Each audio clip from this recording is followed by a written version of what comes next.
Hello friends, welcome back to my channel. This is Suresh. Please make sure to like, share and subscribe to my channel. ఈ రోజు అయితే 30,000 అయితే loss రావడం జరిగిందండి. ఎందుకు వచ్చింది అంటే నేను క్లియర్గా ఎక్స్ప్లెయిన్ చేస్తాను. ఎప్పుడు కూడా ట్రేడింగ్ అంటే కంప్లీట్ ప్రాఫిట్సే కదండి. నేను ఓన్లీ ప్రాఫిట్సే పెట్టి లాసెస్ పెట్టకపోతే ట్రాన్స్పరెన్సీ ఉండదు. అండ్ మీరు కూడా ఓకే మనకు కూడా ప్రాఫిట్స్ వస్తాయన్నమాట అనుకుంటారు. ట్రేడింగ్లో లాస్లు వస్తాయి, లాభాలు వస్తాయి. నేను కంటిన్యూస్ ప్రాఫిట్లో ఉన్నానండి. ఈరోజు లాస్ రావాలి, లాస్ వచ్చింది అంతే. యాక్చువల్గా అయితే మార్నింగ్ 3,000 ప్రాఫిట్లో రన్ అయిందండి. మార్కెట్ కనుక నా ఫేవర్లో మూవ్ అయ్యి ఉంటే ఈరోజు ఆల్మోస్ట్ ఇదే 30,000 కాకుండా దీని డబుల్ ప్రాఫిట్ వచ్చేదండి ఈరోజు. బికాజ్ ఇదే లెవెల్లో నేను ఆల్రెడీ 2 టైమ్స్ స్కాల్పింగ్ తీసుకున్నా. 225 క్వాంటిటీ, 225 క్వాంటిటీ, 8,000 లాస్ వచ్చింది. టెలిగ్రామ్ ఛానల్లో చూపించాను అది.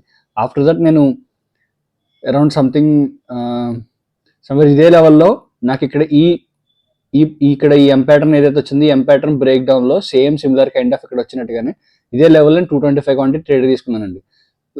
కాస్ట్ క్లోజ్ చేసా. అప్పుడు మీకు నిఫ్టీ గురించి చెప్పాను. నిఫ్టీలో మీకు ఇక్కడ చూపిస్తానండి ఎక్కడ నాకు ట్రేడ్ లాస్ వచ్చింది ఏంటనేది. ఎస్ వచ్చింది. యాక్చువల్గా ఇది ఈ లెవెల్ సపోర్ట్ అండి ఇది. ఓకే, ఇది ఇక్కడ సపోర్ట్ అండి ఇది. చూసారు కదా, ఇదే లెవెల్ నేను మీకు నిన్న ఎస్టర్డే మెన్షన్ చేశాను. ఇదే లెవెల్లో నేను మీకు ఇక్కడ ఇదే లెవెల్లో సమ్వేర్ ఈ లెవెల్లో ఈ రెడ్ క్యాండిల్లో సంథింగ్ మీకైతే నేను ఈ రెడ్ క్యాండిల్లో ఇచ్చానండి. పుట్ బై చేయమని చెప్పాను. నేను కూడా బై చేశాను. 500 క్వాంటిటీ బై చేశాను. అరౌండ్ నాకు 10,000 అరౌండ్ లాస్ వచ్చిందండి. సారీ, 8,000 లాస్ వచ్చింది. 10,000 కదా, 8,000 లాస్ వచ్చిందండి. ఇక్కడికి వచ్చేప్పుడు నాకు 5,000 ప్రాఫిట్ ఉంది. అరౌండ్ 100 రూపీస్కి వచ్చినా సరే నేను 1:1లో ఎగ్జిట్ అవుదాం అనుకున్నా, కానీ రాలేదు. ఒకవేళ 100కి వస్తే నేను కాస్ట్ ట్రయల్ చేసేసి హోల్డ్ చేసేద్దాం అనుకున్నా. కానీ ఇక్కడ 2 టైమ్స్ ఇక్కడ ఒకసారి ట్రాప్ చేశారు, ఇక్కడ ఒకసారి ట్రాప్ చేశారండి. కాకపోతే నేను ఇక్కడ గమనించుకోలేనిది ఏంటంటే ఇక్కడ ఇది ఒక డబ్ల్యూ ప్యాటర్న్ ఫామ్ అయింది, స్మాల్ డబ్ల్యూ ప్యాటర్న్ ఫామ్ అయింది. అండ్ ఆఫ్టర్ దట్ నేను ఇక్కడ 5 minutes టైం ఫ్రేమ్లో నిఫ్టీలో ఇదే లెవెల్లో ఈ బ్రేక్అవుట్ లెవెల్లో నేను ట్రేడ్ తీసుకున్నా. అప్పటికి ఇది 2 టైమ్స్ రిజెక్షన్ వచ్చింది కాబట్టి ఇదే లెవెల్ నేను ఇక్కడ సపోర్ట్ కింద మార్చుకున్న తర్వాత ఫస్ట్ బ్రేక్అవుట్ అయ్యింది, పుల్ బ్యాక్ వచ్చింది, అగైన్ బ్రేక్అవుట్ అయింది. ఈ లెవెల్లో నేను ట్రేడ్ తీసుకున్నా. సమ్వేర్ ఈ లెవెల్లో నేను ఎగ్జిట్ అయిపోయాను. 2,000 ప్రాఫిట్లో ఎగ్జిట్ అయిపోయాను. 500 క్వాంటిటీ అగైన్. ఎందుకు ఎగ్జిట్ అయిపోయానంటే ఇదే టైంకి మీరు ఒకసారి చెక్ చేసుకోండి. 2:35 సంథింగ్ 14:35 కదా టైం అనేది. అదే టైంకి 14:35 ఎస్ ఇక్కడ ఈ గ్రీన్ క్యాండిల్లో మనకి ఇక్కడ బ్యాంక్ నిఫ్టీలో నా జీరో కాల్ ఎగ్జిక్యూట్ అయిపోయిందండి. ఓకే, అప్పుడు నేను ఇది ఎగ్జిట్ అయిపోయాను నిఫ్టీ. ఎందుకంటే అదొక 500 క్వాంటిటీ, ఇది ఒక 300 క్వాంటిటీ, సంథింగ్ 800 క్వాంటిటీ నాకు హోల్డింగ్స్లో ఉంటుంది. That to same side. నాకు నిఫ్టీలో అంత కాన్ఫిడెన్స్ లేదు. బ్యాంక్ నిఫ్టీ నేను రెగ్యులర్గా ట్రేడ్ చేసేది బ్యాంక్ నిఫ్టీ కాబట్టి బ్యాంక్ నిఫ్టీలో తీసుకొని నిఫ్టీ క్లోజ్ చేసేసి. That is the main mistake of my side. మీరు ఎప్పుడైనా సరే ఒక ట్రేడ్ తీసుకుంటే trade target or stop loss hit అవ్వకుండా మీరు ఎగ్జిట్ అవ్వద్దు. అది ప్రాఫిట్లో ఉండే, లాస్లో ఉండేవండి. దానికన్నా బెస్ట్ సెటప్ రానివ్వండి. ఫస్ట్ ఆ ట్రేడ్ తేలిన తర్వాతే నెక్స్ట్ ట్రేడ్కి వెళ్ళండి. ఇది ఈరోజు మోరల్. నేను ఆ మిస్టేక్ చేయడం వల్ల ఇక్కడ నాకు అరౌండ్ 2,000 4,000 ప్రాఫిట్ కనిపించిందండి. కనిపించిన తర్వాత ఇమీడియట్గా డౌన్ సైడ్ వచ్చి అప్ సైడ్ వెళ్ళినా సరే నాకు ప్రాఫిట్ రాలేదు. కంప్లీట్గా జీరో అయిపోయిందండి. అరౌండ్ నాకు అక్కడ 15,000 అరౌండ్ లాస్ వచ్చింది. 15,000 సంథింగ్ అప్రాక్సిమేట్గా నాకైతే లాస్ 32,000 లాస్ ఉంటుందండి. ఒక 2 పొజిషన్స్ హోల్డింగ్లో ఉన్నాయి, చిన్న పొజిషన్సే. దానివల్ల మీకు ఇక్కడ 30,000 చూపిస్తుంది. 32,000 ఈరోజు లాస్ అండి. ఈ 32,000 నేను కంప్లీట్గా ఎస్టర్డే వచ్చిన ప్రాఫిట్లోనే రిస్క్ తీసుకున్నా. ఎప్పుడు కూడా నేను ఆ క్యాపిటల్ పైన రిస్క్ తీసుకోలేదండి. మోస్ట్ ఆఫ్ ద టైమ్స్ ముందు రోజు వచ్చిన ప్రాఫిట్ అవ్వచ్చు, ఆ మంత్లీ వైజ్ నేను ప్రాఫిట్ చూసుకుని ఎప్పుడైనా నేను రిస్క్ చేయాల్సి వస్తే ఆ రోజే రిస్క్ చేస్తానండి. ఓకే, ఇప్పుడు మన నెక్స్ట్ ప్లాన్ ఆఫ్ యాక్షన్ ఏంటో చూద్దాం. ఇంకా అయిపోయిందని మనం ఏం చేయలేము దానికి. అండ్ బ్యాంక్ నిఫ్టీ కూడా ఫెయిల్యూర్ అయిపోయిందండి. అగైన్ ఇక్కడ ఒక 2 టైమ్స్ నా స్టాప్ లాస్ హిట్ అయిపోయింది బ్రేక్అవుట్స్లో. అగైన్ ఇక్కడ ఒకసారి బ్రేక్ డౌన్లో స్టాప్ లాస్ హిట్ అయిపోయింది.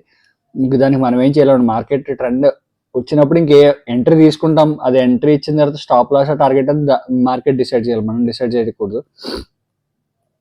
బ్యాంక్ నిఫ్టీలో 47,000 దగ్గర నుంచి షార్ప్ రివర్సల్ వచ్చింది కాబట్టి ఇక్కడ నుంచి 15 minutesలోకి వెళ్ళాలి. 1 hourలోకి వచ్చేసాం మనం. ఓకే, ఇక్కడ నుంచి రివర్సల్ వచ్చింది కాబట్టి ఈ లెవెల్ 47,000 బిలో క్యాండిల్ క్లోజ్ అవ్వకుండా మీరు సెల్ చేయొద్దు బ్యాంక్ నిఫ్టీని. ఓకేనండి, బికాజ్ ఇక్కడ ఎవరైతే బుల్స్ యాక్టివేట్ అయ్యారో వీళ్ళు స్టాప్ లాస్ అన్ని ఇక్కడ ఉంటాయి. 47,000 స్ట్రాంగ్ సైకలాజికల్ లెవెల్. ఈ లెవెల్ బ్రేక్ డౌన్ అవ్వకుండా మీరు ఎట్టి పరిస్థితుల్లో బ్యాంక్ నిఫ్టీని సెల్ చేయొద్దు. ఓకేనండి, నేను ఇక్కడ బై చేయాల్సి వస్తే కనుక టుమారో కనుక గ్యాప్ అప్ ఓపెన్ అయితే ఇదే లెవెల్లో వెయిట్ చేస్తే ఓకే. రేపు మీరు ట్రేడ్ చేయాలనుకుంటే బ్యాంక్ నిఫ్టీ కన్నా నిఫ్టీ బాగుందండి. ఎందుకంటే ఇక్కడ ఆల్రెడీ ఇక్కడ ఒక M pattern and at the same time ఇది ఒక స్ట్రాంగ్ రెసిస్టెన్స్ జోన్ కింద యాక్ట్ చేస్తుంది. ఓకేనండి, అప్కమింగ్ టైమింగ్స్ లో బుల్లిష్ ట్రెండ్ దొరికే ఛాన్సెస్ ఉన్నాయి తప్ప టుమారో అయితే అంత పెద్ద మూమెంట్ బ్యాంక్ నిఫ్టీలో వస్తుంది అనేది నేను ఎక్స్పెక్ట్ చేయట్లేదు. ఒకవేళ వస్తే రావచ్చండి, కాకపోతే ఏంటంటే మన మెయిన్ ఫస్ట్ టార్గెట్ అయితే ఇది పెట్టుకోండి, 47,800 పెట్టుకోండి, అంతకుమించి ఎక్కువ పెట్టుకోవద్దు. ఎందుకంటే ఇది ఒక రెసిస్టెన్స్ జోన్ కాబట్టి. చూసారు కదా ఎంపాటర్న్ వచ్చింది ఇక్కడ నుంచి, ఇదే లెవెల్ దగ్గర నుంచి సెల్లింగ్ వచ్చింది కాబట్టి ఈ ఎంపాటర్న్ ఈ జోన్ అంతా ఇది కన్సల్టేషన్ లెవెల్ తీసుకుని మీరు ఇక్కడ ఒక జోన్ కింద కన్సిడర్ చేసుకోండి. ఇన్ కేస్ మీకు ఈ లెవెల్లో బ్రేక్అవుట్లో ట్రేడ్ దొరికితే ట్రేడ్ తీసుకుని ఇక్కడ వరకు టార్గెట్ పెట్టుకోండి 47,800. ఆఫ్టర్ దట్ మీకు ఎనీ ప్యాటర్న్ కనిపించినా లేదంటే సైడ్ వేస్ అయ్యి ఆఫ్టర్నూన్ సెషన్లో బ్రేక్అవుట్ అయితే హోల్డ్ చేయండి, లేదంటే ఎగ్జిట్ అయిపోండి.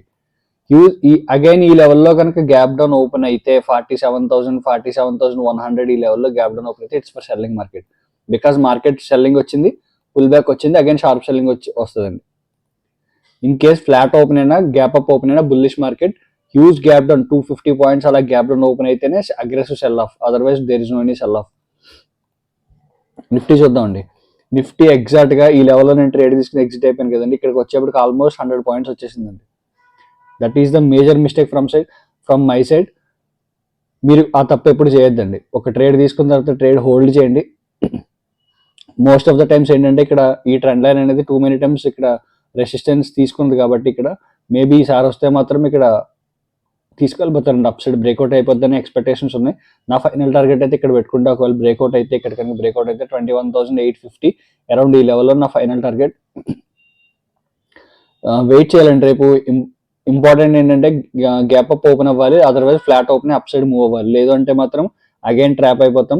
మార్కెట్ ఆల్మోస్ట్ 3 వీక్స్ నుంచి ఇదే లెవెల్లో, ఆల్మోస్ట్ 4-5 డేస్ నుంచి కూడా ఇదే నిఫ్టీ అయితే పర్టికులర్ ఇదే జోన్లో కన్సల్టేట్ అవుతుంది కాబట్టి ఇక్కడ 2 టైమ్స్ బ్రేక్ డౌన్ ఫెయిల్యూర్ అయింది కాబట్టి షార్ప్ రివర్సల్ రావాలండి. ఇన్ కేస్ ఈ షార్ప్ రివర్సల్ కంటిన్యూ అవ్వకపోతే మాత్రం చాలా చాలా చాలా ఇబ్బంది పడతాం. అదైతే 110% గ్యాప్ డౌన్ ఓపెన్ అయితే మనం ఏం చేయలేమండి. ఈ లెవెల్లో గ్యాప్ డౌన్ ఓపెన్ అయితే ఇదంతా ఒక రెసిస్టెన్స్ సపోర్ట్, ఇదంతా ఒక రెసిస్టెన్స్. సో ఇక్కడ మార్కెట్ అనేది లెవెల్లో వాల్టైల్ అయిపోయే ఛాన్సెస్ ఉన్నాయి. ఇన్ కేస్ మార్కెట్ కనుక హ్యూజ్ గ్యాప్ అప్ ఓపెన్ అయినా అదర్వైజ్ ఈ లెవెల్లో ఓపెన్ అయినా సరే ఇన్ బిట్వీన్ దొరికితే వెయిట్ చేయండి, ఈ బ్రేక్అవుట్ తర్వాత ట్రేడ్ తీసుకోండి.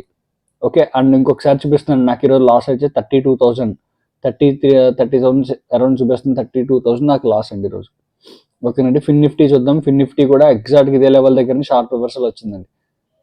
సమ్వేర్ ఈ లెవెల్ దగ్గర నుంచి 21,100 ఆ లెవెల్ దగ్గర నుంచి.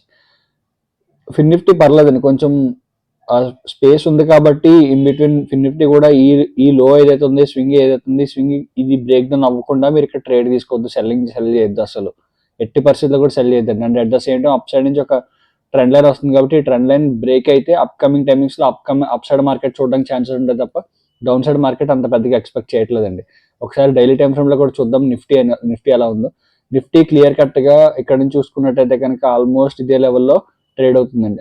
Either breakout or break down అయితే ఇప్పట్లో వచ్చేలా కనిపించట్లేదు, బ్రేక్అవుట్ మాత్రం అయ్యేలా కనిపిస్తుందండి. యాజ్ పర్ ప్రైస్ యాక్షన్ చూసుకుంటే కనుక బ్రేక్ డౌన్ అయ్యేలా ఉంటే ఈరోజు అయిపోవాలి, కానీ అవ్వనివ్వలేదు కాబట్టి it's for buying market. And that's it for now guys. ఏదైనా నాకు అప్డేట్స్ దొరికితే మాత్రం నేను టుమారో డెఫినెట్గా అప్లోడ్ చేస్తాను మీకు టెలిగ్రామ్ ఛానల్లో.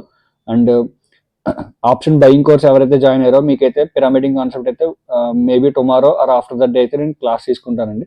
అండ్ ఎవరైనా జాయిన్ అవ్వాలనుకుంటే లింక్ అనేది డిస్క్రిప్షన్లో ఉంది. And that's it for now guys. Thanks for watching.